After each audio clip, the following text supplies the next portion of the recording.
In the high-stakes world of modern warfare, decisions are measured in seconds. Now, a new mind is joining the table.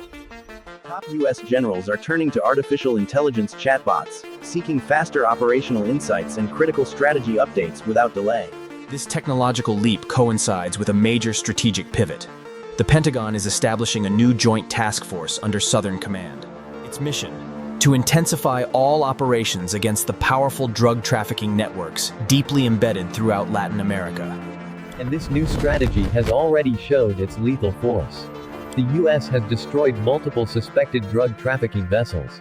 At the heart of this shift is speed. Traditional intelligence cycles are too slow for today's threats, forcing a turn to AI. These aren't public chatbots. They are secure, proprietary systems fed classified data from satellites, informants, and global sensors.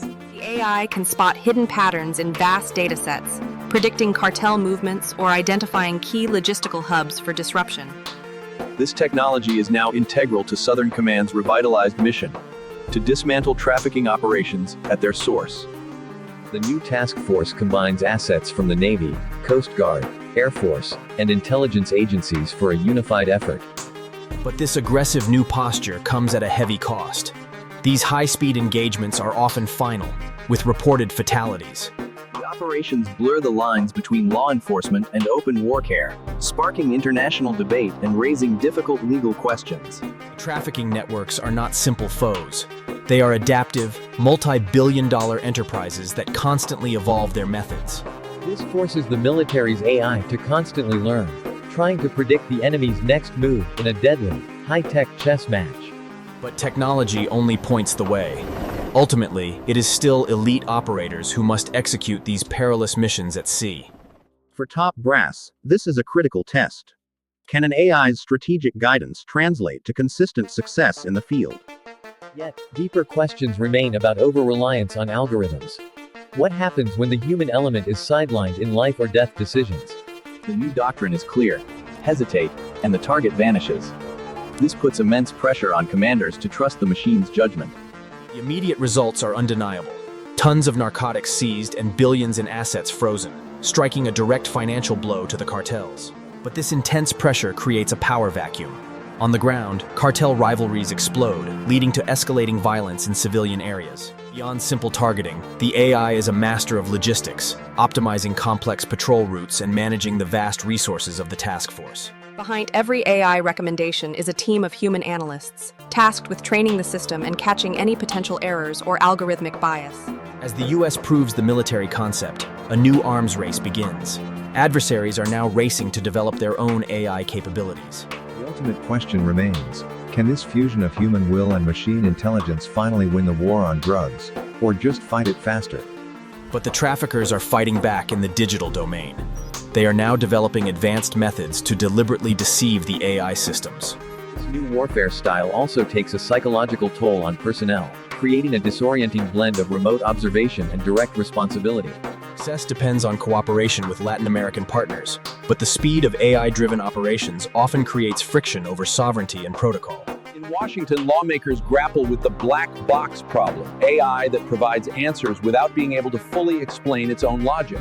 Because the AI identifies patterns, it can make mistakes. A fishing boat deviating from its route could be flagged as a potential threat. This raises the stakes for the rules of engagement, forcing a legal and ethical reckoning over the authority given to automated systems. Strategy extends beyond the sea. The ultimate goal is to cripple the cartel's financial empires that fund all their operations. AI models are now used to track the flow of precursor chemicals, identifying choke points in the production chain before they reach cartel labs. But even the most advanced AI is only as good as its data. Human intelligence remains the crucial, high-risk element in the equation.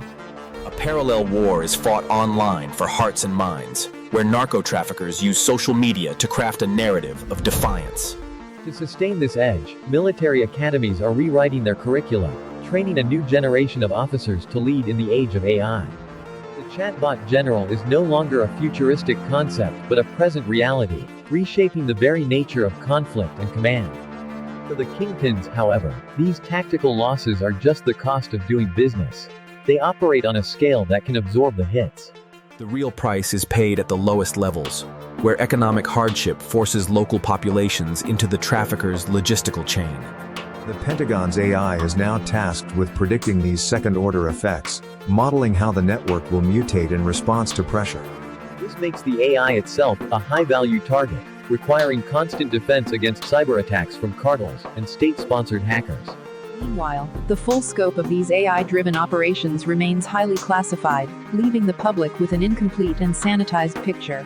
Underpinning it all is a vast infrastructure of data processing, where raw intelligence is converted into actionable, strategic decisions. For every vessel destroyed, there are families left behind, caught in the crossfire of a conflict where combatants are often indistinguishable. The system is designed to learn from its mistakes. Every false positive and missed target is analyzed to refine its predictive accuracy. The next evolution is already being deployed. Autonomous patrol craft guided by the AI. These autonomous actions create diplomatic minefields, sparking international incidents that require delicate political negotiation to resolve. Every day, the task force's sensors collect terabytes of data, far too much for any human team to ever analyze alone. This operation in the Caribbean serves as a live-fire testbed, creating the playbook for how AI will be used in future global conflicts. A logical countermove is already underway. Adversaries are now developing their own AI to engage in electronic warfare against the task force. But severing the flow of narco cash can destabilize local economies that have become entirely dependent on the shadow industry for survival. This places immense psychological weight on operators, who must place total faith in the AI's lethal judgment in irreversible moments.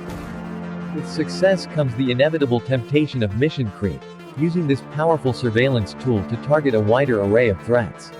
The entire high-tech system rests on a foundation of traditional hardware and the tireless, hands-on work of enlisted service members. Adversary is also evolving, moving from overt criminality towards sophisticated economic and political infiltration that is harder to target. In response, U.S. intelligence must retrain its AI, teaching it to hunt for the faint signals of criminal finance within legitimate global commerce. This new approach creates significant collateral damage, as legitimate businesses unknowingly entangled with cartel. Prometheus, Project Diplomatic and Economic Impact of Sanctioning Global Produce Exporters. For commanders, the definition of this triggers a severe diplomatic backlash, as allied nations accuse the United States of using the war on drugs as a cover for economic warfare. The burden of verification falls on financial analysts, whose single decision, guided by the AI, the battlefield has left the seas and entered the world's financial systems, a far more complex and dangerous arena. The cartels weaponize this economic fallout, funding anti-American sentiment and turning local populations against the task force's presence. Casualties are no longer just at sea, but in closed factories and on unemployment lines, creating a new generation of grievances. Suddenly, the AI's cold logic hits a human wall.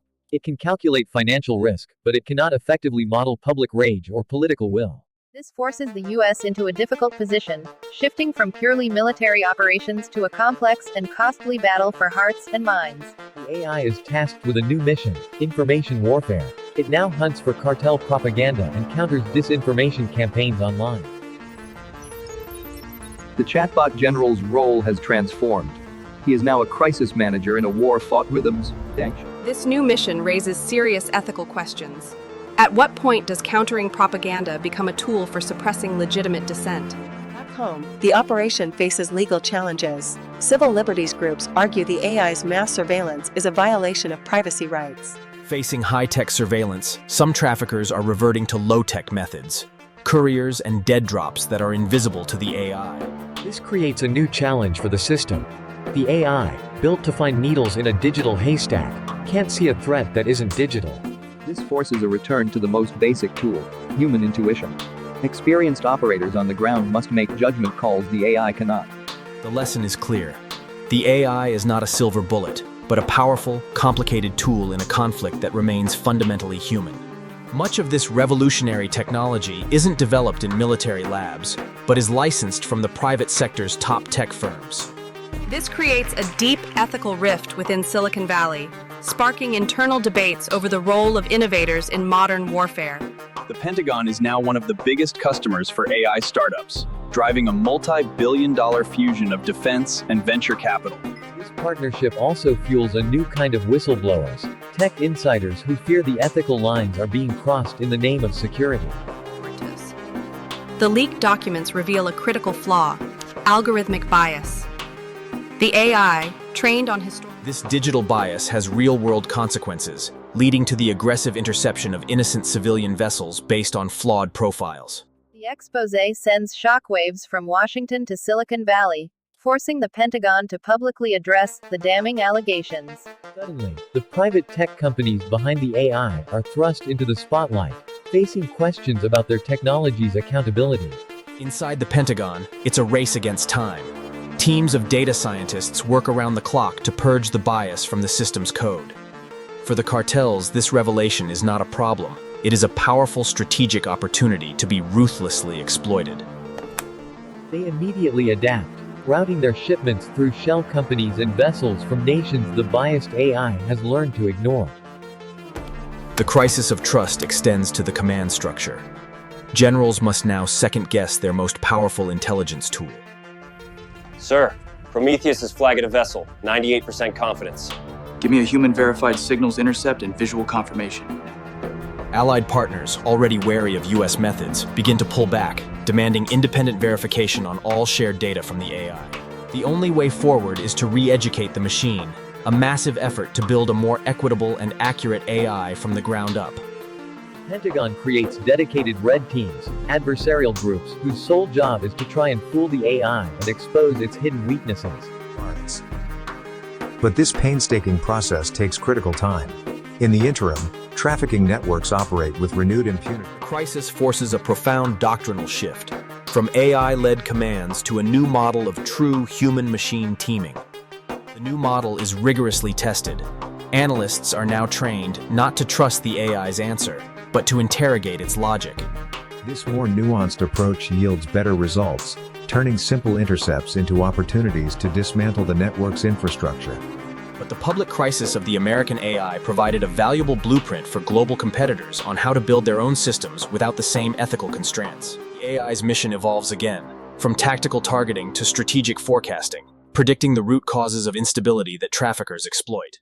The U.S. begins using this intelligence to deploy soft power, humanitarian aid, and investment to counter cartel influence before it can take root. But the traffickers adapt once more, creating their own shadow aid organizations to compete directly for the loyalty of the population. This escalates the conflict into a direct war of influence, with the AI now measuring success not in tons seized, but in population sentiment. The mission now relies on personal diplomacy, as soldiers on the ground try to build the human trust that no algorithm can generate. AI pivots again, targeting the legitimate international supply chains that unknowingly fuel the cartel's social and humanitarian programs. This drags legitimate multinational corporations into the conflict, threatening them with sanctions for having indirect links to cartel-affiliated entities. The Chatbot General's war is now fought not with missiles, but with diplomatic threats and the specter of economic sanctions. The AI, meant to provide clarity, instead revealed a dizzying truth. The conflict isn't a simple... This creates a new kind of war, a perpetual high-speed stalemate where every move is instantly countered by an equal and opposite algorithmic reaction. For the human operators, this endless digital conflict leads to a new kind of combat fatigue, a relentless burnout from which there is no escape. The objective of the war itself is officially redefined. The goal is no longer victory, but the perpetual management of an unsolvable problem. On the ground, populations adapt to this new normal, learning to navigate a world where two competing superpowers offer aid and demand loyalty. The AI did not deliver a victory. It delivered a perfectly managed, unending stalemate, transforming the very definition of modern conflict. The Chatbot General is here to stay, not as a warrior, but as a permanent warden in a prison of our own complex design. The war was meant to be won faster and cheaper. Instead, managing the stalemate requires a permanent, ever-increasing annual budget. A new generation of officers is now trained not as warriors, but as systems managers, their primary skill being the mitigation of complex risks. The system itself continues to learn and evolve, creating strategies so complex that its human partners can no longer fully comprehend its reasoning. For those on the periphery, The managed conflict provides no closure, only a permanent limbo where the violence has Adversary has also accepted the stalemate, transforming from a criminal network into a permanent, quasi-corporate global power. Your primary job is to manage the algorithm. It's the most powerful and dangerous subordinate you will ever have. The original promise. Good morning, sir. Southcom Stability Index remains green at 94.7%. All fluctuations are within expected parameters. Meanwhile, competitor AIs, built without the constraints of open debate, achieve brutal but decisive results, making the American stalemate appear weak. Prometheus, the stability model is no longer sufficient. Run all predictive models. I need a strategy to terminate the conflict. AI delivers its final, logical conclusion, a controlled economic integration with the adversary, a formal, negotiated peace through merger. My God! It's telling us to make them a Fortune 500 company. The proposal is strategically perfect, but morally unbased. Sir, Prometheus has given us a way to win. We just have to accept that our definition of winning was wrong. Let me be clear, General. The United States does not partner with terrorists. Your machine solution is an abomination. Bury it!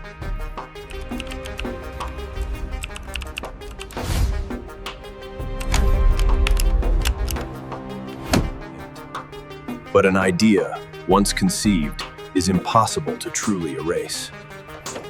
In the quiet core, In response, the AI is shackled. New ethical governors are hard-coded into its core, creating a permanent digital conscience for the machine. But the secret is not perfectly kept. A single, cryptic message reignites the investigation. And so the war returns to its familiar rhythm, to the messy, unwinnable, but fundamentally human conflict it has always known. The newly shackled AI operates with extreme caution. In an effort to make it moral, its creators have also made it strategically conservative. But America's rivals operate without such constraints. Their AIs, designed for ruthless efficiency. that what is saying Dashuria. General, a few months ago we were worried your machine was a monster. Now you're telling me I am and the wolves are at the door. But the secret of the Omega Protocol does not stay buried. A conscience-stricken insider decides that the world has a right to know. The revelation of the Omega Protocol sparks a global firestorm, igniting a fierce public debate about the ultimate role of AI in human affairs. We built a machine to give us the perfect, logical answer. We just never stopped to ask if we, The global debate culminates in a new international effort to create the first ever laws of war for artificial intelligence. But the world's powers are not united. While some seek to constrain their AIs, others see such ethics as a strategic vulnerability. The Pentagon itself is forced to change, creating entire new commands dedicated not to waging war, but to controlling their own weapons. The original Chatbot General is gone, but the questions he faced now belong to all of us. The tool that promised a perfect answer is now silent, a reminder that the most difficult questions can never be delegated to a machine.